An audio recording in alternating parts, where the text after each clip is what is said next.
1988 brought a new type of sitcom to British screens. Red Dwarf follows the exploits of the eponymous mining ship and her crew, stranded 3 million light years from Earth, as they try to find their way home.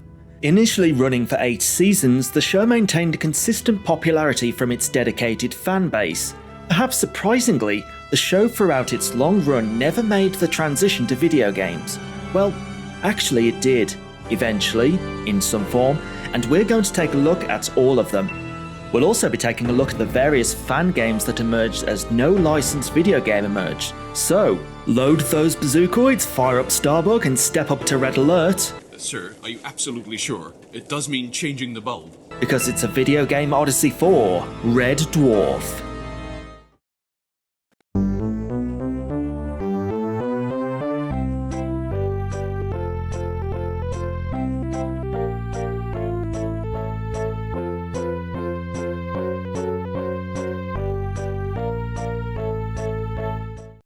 Red Dwarf stands out in the history of BBC sitcoms as one of the few that was based in science fiction. The series centres around mining spaceship Red Dwarf, stranded 3 million years in deep space after a radiation leak killed the crew. The only survivors are Dave Lister, the last human who was in stasis at the time of the radiation leak, after being found to have snuck a cat on board. Rimmer, the ship's hologram, created from the memories of Dave's bunkmate. Cat, who is a descendant of the cat Lister snuck on board, and later Crichton, a domestic android from season 3 onwards, alongside the ship's computer, Holly. The series took the sci-fi foundation and explored it satirically, poking fun at various tropes while still being a serious player in the genre. What also sets it apart from other BBC sitcoms is a more crude and straightforward humour, rather than the classic British farce or thinly veiling it with double entendres, like in Hello Hello for example. Not quite as anarchic as the young ones, but you still feel like it definitely pushed some boundaries at the BBC at the time. Just don't talk about the US pilots. As mentioned, what makes Red Dwarf stand out is that it didn't get any kind of video game adaptation during its initial run. One would come later, as we shall see. The sci-fi premise of the show would have easily lent itself to transition into video games. There are also so many BBC shows that managed to get video game adaptations. Hello Hello, which we looked at previously, EastEnders, Yes Minister, The Young Ones.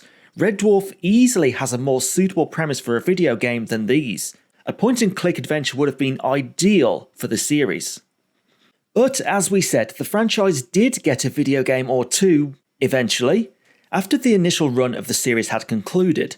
The first and perhaps only video game, depending on your definition, comes to us from 2003, and it's a mobile game. Red Dwarf Simulant's Revenge is a vertical shooter game for your pre-touch screen phones. The game follows on from the events of the series' 6-episode Gunman of the Apocalypse, in which the murderous simulants upgrade the cruise ship Starbug to make it more of a challenging combat. They've even got rid of the squeak on the seat tilt control! Using these upgrades, you'll be piloting Starbug through space filled with dangerous floating heads, asteroids, eggs, and deadly 3D geometry as you try to push through and get a high score. Along the way, you'll pick up the usual power-ups to upgrade your firepower to help you along, and each level you complete gives you some quips or one-liners from the characters. Making it all the way to level 9, you'll face the boss, which is this giant space worm thing who doesn't pose too much of a threat if you've got some upgrades. Defeating this boss, the game loops from level 1 again, and repeats forever, so there's no real end, you're just going for high scores. There's not too much to this game, it's fairly simple for a scrolling shoot 'em up, and the limitations of the hardware mean there's not too much going on at any one time, alongside the controls on a phone keypad being a little awkward. But hey, at least you finally got a Red Dwarf game, right? The next game which you could perhaps count is a browser game that was on the reddwarf.co.uk official website. Polymorph the game is based on the episode Polymorph, and it's a shoot 'em up using your mouse to aim and shoot at the shape-shifting polymorph a set number of times. Your, or Lister's energy will slowly drain, so you'll have to shoot the lager to replenish it, and Vindaloo to get extra lives. You'll also have to avoid shooting the other members of the crew. There are 2 levels, one set in space, and one set inside Red Dwarf, and are accompanied by sound bites from the show, but there's not really much else to it. It certainly offers a challenge though. Another video game which technically isn't a video game We next have from 2006, Red Dwarf Beat the Geek. It's a quiz DVD which tests you on your knowledge of Red Dwarf. The most notable aspect of this DVD is that you can choose your host as one of the show's two Hollies, reprising their roles for this release. Choosing from one or two players and a choice of three types of quiz: Viewer for Red Dwarf viewers, Geek for the hardcore fans, and General Knowledge for, well, you can work that one out. The quiz is split into 8 rounds of 6 questions, with each round taking you to a different part of Red Dwarf. Questions are multiple choice and include clips of the show or music. When you answer, Holly will tell you whether you've got the question right or wrong in a variety of ways. I suppose that was all right. You're gonna have a headache. If you manage to get all of the questions right, you'll get 2 bonus questions for a total score of 50. The questions themselves are a mixed bag. Some are easy enough, some require you to pay attention to the clips, and some which are a lot harder. There's a few questions that require you to know what suit Cat wore in a specific episode, which is very specific knowledge for a guy that completely changes his outfit every single episode. There's also not that many questions to answer, as I got a repeat question or 2 on my first few plays. If you do well, you can get passwords to unlock bonus games to play. There's Black Holes, which requires you to pilot Starbug back to Red Dwarf, but there's unseen black holes you need to navigate around. Because, you see, the thing about black holes is, they're black. And the thing about space is, the next game is Whack-a-Flibble, which is just whack-a-mole with flibbles. Vending Machine is the memorization game, ordering specific items from the vending machines. Polymorph is more or less the same, but with objects the polymorph has morphed into. And Lager Can Alley is a shooting game for shooting cans of beer when the target lines up with the can. Nothing really noteworthy or interesting, but there is only so much you can do with a DVD remote as a controller. This DVD has some fun elements that make use of your Red Dwarf knowledge, and the big highlight is obviously the inclusion of the 2 Hollies reprising their roles. But a lack of variety in the questions doesn't offer a large breadth of the series. Right on the nose. In 2009, the series finally returned to screens with a new special and follow-up series, featuring the crew on new adventures. To coincide with the release of the 11th series, we got a mobile game called Red Dwarf XI, The Game, released for Android and iOS mobile devices in 2016. The game puts you right into the episodes of the series, allowing you to take part in a variety of missions that include piloting Starbug, stealth, driving vehicles, and sequence memorization. There was an opportunity to expand on the episodes with this, but as it stands it just repeats them without any real additions. The levels are fairly short and there is some variety, but there's not too much to the actual gameplay. You can collect energy in each level to level up and increase your score multiplier, but that's all it does. While each episode of Series 11 is accounted for in the menu, the game actually stopped updating after the first 4 episodes, and the final 2 never got levels, as development was shifted into making the next game instead. That next game was Red Dwarf XII, The Game, released again for Android and iOS mobile devices in 2017. This mobile game changes the format from its predecessor, from episodic content to providing a number of different game modes you can play. There's an encounter mode where you pilot Starbug through space, and where you'll find ships to protect them from asteroids or Gelf, while they power up to light speed and escape. There's a quiz to test your knowledge on Series 12, and an endless runner type game where you need to dodge objects and hazards to get as far as possible. Doing things in each mode will earn you energy that you can use to unlock different characters from the series. 50 of them in fact, and that's it. There's not a whole lot to it. It is riddled with microtransactions if you want to buy all the extra characters, or watch adverts to increase bonuses, or revive during the running mode. Well, you could before the game was removed from online stores anyway. The different game modes get repetitive very quickly, and there's no real progression outside of unlocking characters, so there's very little motivation to continue playing. So that's all for the officially released Red Dwarf games, but where official games have failed, the fans have stepped in to offer some takes on a Red Dwarf game. And while I don't usually include fan games, I'll make an exception this time, as it's interesting to look at what fans wanted or expected from the franchise.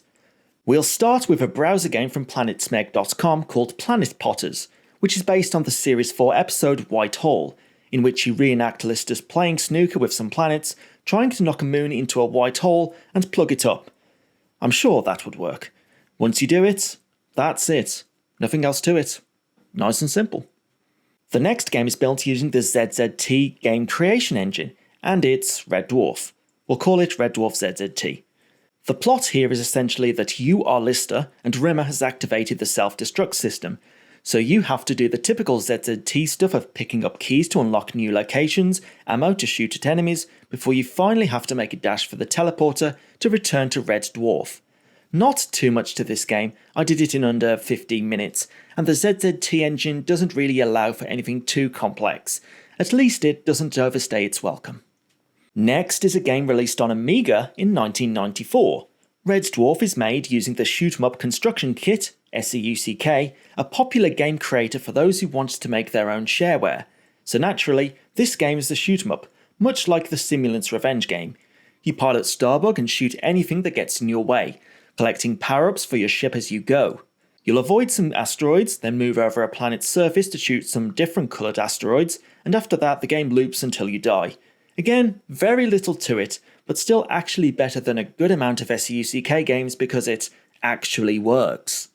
Red Dwarf Infinity Welcomes Careful Drivers is a DOS game released in 1996 by Joseph A. Stanko, and it's a text adventure game. There's always at least one, isn't there? As the title suggests, this is somewhat based on the Red Dwarf novel Infinity Welcomes Careful Drivers, albeit fairly loosely. You play as Lister and start off just before the events of the first episode, as you find a cat in a trash can and head to a JMC recruiter office to try and join up to get a trip back to Earth. You are assigned to the lowest possible position on the lowly ship Red Dwarf, as the recruiter doesn't have much faith in you, and you follow the plot of the first episode more or less, with Lister being put into stasis, waking up 3 million years in the future, Where is everybody off? They're dead, Dave. and meeting Rimmer and the cat. The game continues to incorporate elements from different episodes. You'll scoop up Kachansky's ashes into a bucket and head through a time hole to the universe where everything is in reverse, as in the episode backwards. You'll partially follow this episode and then bury Kachansky's ashes, and the funeral service will reverse and she'll come back to life. Just don't think about this too much. It should also be noted that this game was written before Kachansky became a main character in Season 7, so forgive the plot hole there. Also, using the machine that allows you to transport inside a photograph from the episode time slides, you'll develop a photograph of Captain Hollister's office that you can jump inside to get to the Holly Hop drive, which can then be used to get you back to Earth safely for a happy ending. Definitely contradicts the episodes that aired after, but it's a decently made adventure that incorporates familiar aspects of the show, but has that usual text adventure difficulty of trying to work out what you're supposed to do. Resurrecting Kachansky by creating her funeral in reverse is not something I would have ever figured out. Our next game is Red Dwarf The Game from 1999. This one is a point and click consisting of 5 episodes, and has you wake up as Lister in Red Dwarf to find Kat, Rimmer and Crichton gone, with Holly not being much help either. You can wander around the ship but find no trace of your crewmates, so you'll make your way to the docking bays and take off in Starbug. You arrive on an alien planet and are greeted by a woman named Kjezba? Yeah, that, and are taken to her house. Unfortunately, she locks you in and you discover she has plans to eat you. You need to escape, but the aliens have surrounded Starbug, so you need to infiltrate this castle, navigate around the rooms, such as by using this zipline through the window, and use Rimmer's Reggie Wilson CD to scare off the aliens around Starbug, allowing you to set off. Perfectly understandable. Episode 3 sees you trapped on a space station, and you and Holly, located in your watch, need to find the way out. Going through some more puzzles, you'll find Jezba has taken Starbug, and you need to give chase and shoot her down. You land at a service station and find a ship salesman you'll need to ask about Jezba by sneaking into his office, distracting his guard by setting up a fake Space Girls concert on the TV, and you manage to get back to Starbug, which Jezba has made a mess of the craft. Well, more of a mess than it already was, and you give chase through a time hole to Jezba's ship, where you'll find Rimmer, Kat and Crichton locked up. Going through some more puzzles, you free them, but manage to accidentally shrink Rimmer, while Jezba catches Lister and knocks him out.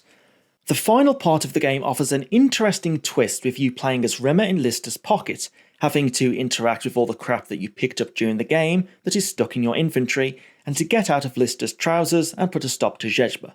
Doing so, you rescue the crew and travel back to Red Dwarf triumphant. This is, honestly, a pretty good game, and more or less what I would have expected a licensed Red Dwarf game to be. It's paced nicely, like an episode of the series, has some of the British humour and satire, and just flows quite well. There's some instances of the usual point-and-click problems of the developer's logic to puzzles being near impossible to figure out, and not knowing what you can interact with, and the graphics are kept simple, while capturing the characters in their own way. Don't stare at Lister too long though. Red Dwarf, the graphical adventure game, is similarly a point-and-click game made entirely in the browser. You play as you, and move around Red Dwarf to find the crew. You'll head to the locker room first of all to get a bazookoid, and blast a scuttle to get a keycard.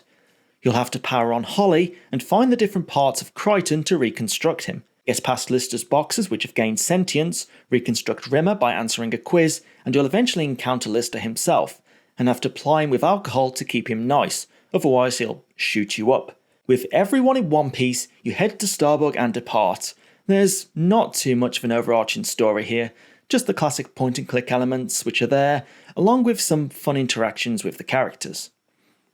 There's a demo of another point-and-click game which is based on the first episode.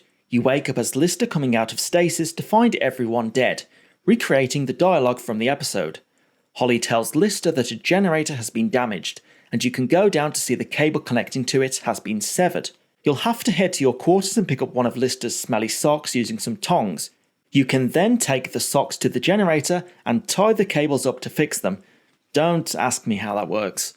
Returning to Holly, you find that Rimmer has been resurrected as a hologram, and that's where the demo ends. No more work was done on it that was released anyway. It's nicely put together, clearly using the old LucasArts Indiana Jones games as a base for the gameplay and graphics, but not too much else to say about 10 minutes of gameplay. The final few games are technically quizzes. The first is a PC game from Psycho Ward Productions, and this one consists of a whopping 120 questions to answer based on the show. I got 94 out of 120, which I think is pretty respectable. Next we have a quiz from 2001, created for the HyperCard system on macOS.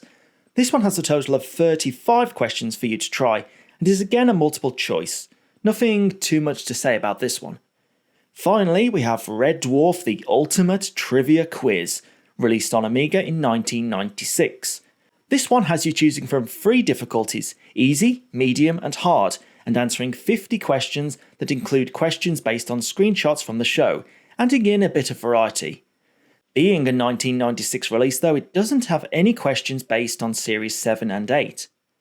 That's all the Red Dwarf games, but we have one final cameo in another game. It's LEGO Dimensions, the crossover game released in 2015. This cameo is very hidden away, so you may easily miss it.